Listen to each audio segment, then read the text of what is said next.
Son muchas las religiones que tienen actos sacrificiales para aplacar la ira de un Dios. ¿Me entienden?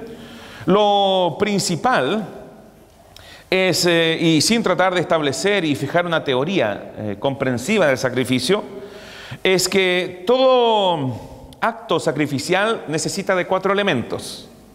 El primero es un don sacrificial. El segundo es un ministro calificado sacrificando. El tercero es una acción sacrificial. Y el cuarto, una meta o un objetivo. Si combinamos las 4 ideas, constituyen una definición bastante aceptable que podríamos decir: sacrificio es la ofrenda externa a Dios de un objeto perceptible por los sentidos, por un ministro autorizado, ya sea a través de su destrucción o por lo menos a través de su transformación real, en reconocimiento al supremo dominio de Dios y para aplacar su ira. Ese es el propósito de los sacrificios en todas las religiones. Los quiero invitar el día de hoy, por favor, a que vayamos a Lucas 7, versículo 36. Dice: uno de los fariseos rogó a Jesús que comiese con él, y habiendo entrado en la casa del fariseo, se sentó a la mesa.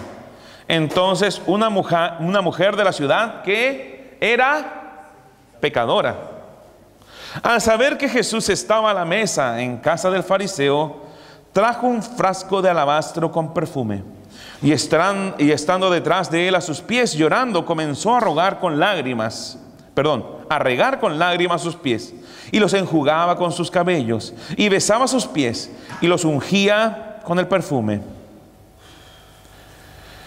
Y allí viene una discusión con quien lo había invitado. Si tú supieras, si tú realmente fueras profeta, sabrías quién te está tocando.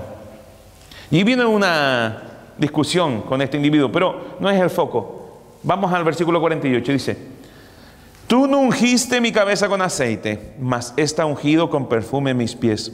Por lo cual te digo que sus muchos pecados le son perdonados, porque amó mucho. Mas aquel a quien se le perdona poco, poco ama. Y a ella le dijo, tus pecados te son perdonados. Y los que estaban juntamente sentados a la mesa comenzaron a decir: ¿quién es este que también perdona pecados? Pero él dijo a la mujer: tu fe te ha salvado, ve en paz. Entonces, claramente está establecido que esta mujer era pecadora, ¿cierto? Ok. Entonces ella entró a ese lugar diciendo: Señor, confieso que soy pecadora, confieso que mentí, confieso que robé, confieso que forniqué, confieso. Me arrepiento. No entró así, ¿no? ¿Cómo entró? Entró con una actitud de adoración. Ella sabía que Jesús era su fuente de perdón y de salvación. Ella entendía en su corazón de que simplemente lo que debía hacer ella era acercarse a Él y adorarle. Y esa es la manera que tenemos que aprender, amados hermanos, a venir a Jesús. Entiéndanlo bien. Jesús no nos condena. Jesús no quiere que tú vengas a Él contándole todos tus pecados. Él sabe en qué has fallado. No quiere escucharlo de ti de nuevo. Él quiere que tú sepas que Él no te condena, que ya fuiste perdonado.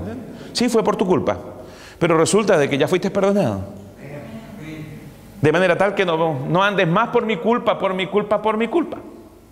De manera que ya no tengas más conciencia de pecado. O sea, Cristo murió para que no haya más por mi culpa. ¿Me entienden? No tenemos que pagar para ser justos.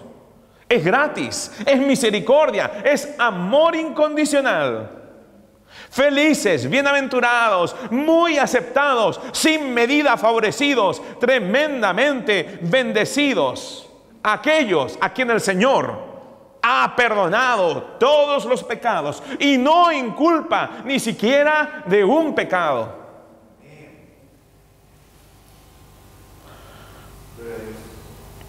Porque lo que la ley, de la cual fuimos puestos en libertad, no pudo hacer, Dios, enviando a su Hijo en semejanza de carne de pecado, condenó al pecado en la carne.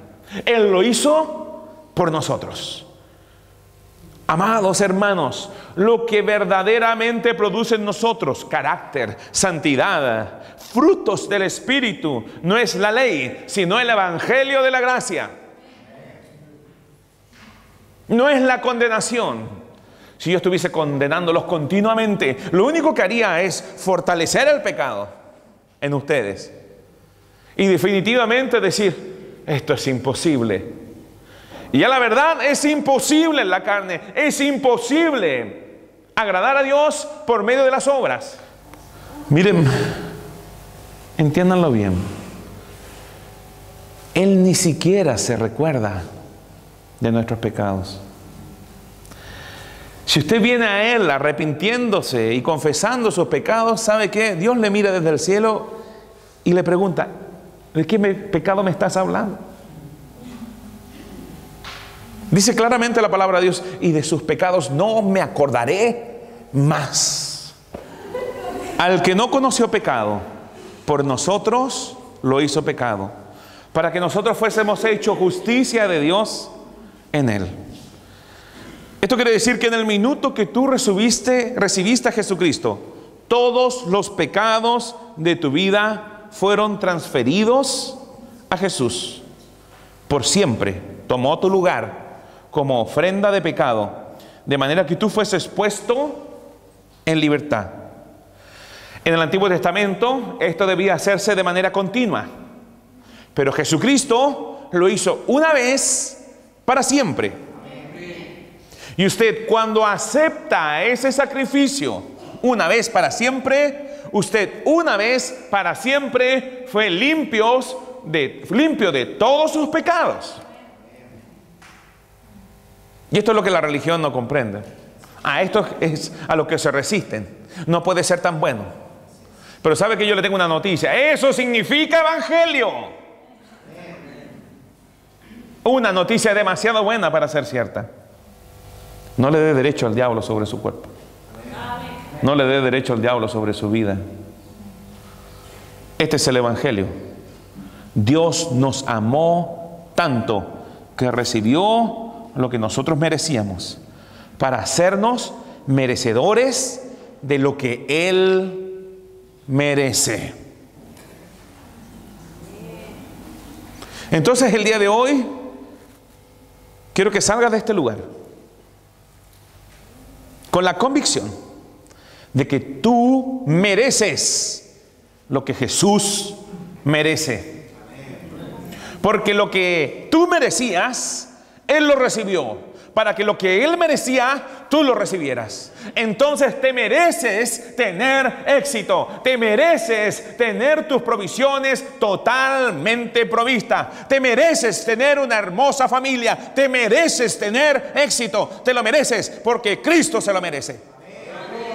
Y te lo regaló a ti. Ese es el evangelio. Esta es una buena noticia. Lo que tú merecías, lo recibió Él. Lo que Él merecía, te ha sido dado de gratis. No más condenación, no más sacrificios, no más religión. Amén. Gloria a Dios. Aleluya.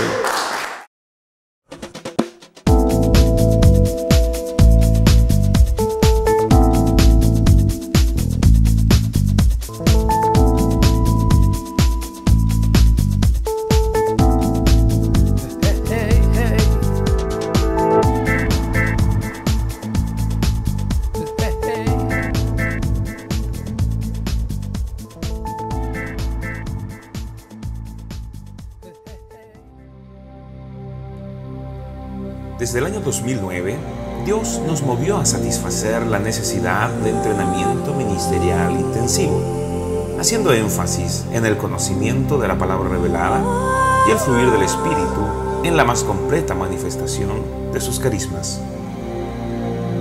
El Instituto Bíblico Ministerial recibe personas de todas las denominaciones que desean impactar al mundo al estilo de la iglesia primitiva. Al término de los estudios, el alumno estará capacitado para cumplir con el llamado de Dios para su vida. Toma tu lugar para la edificación del cuerpo de Cristo.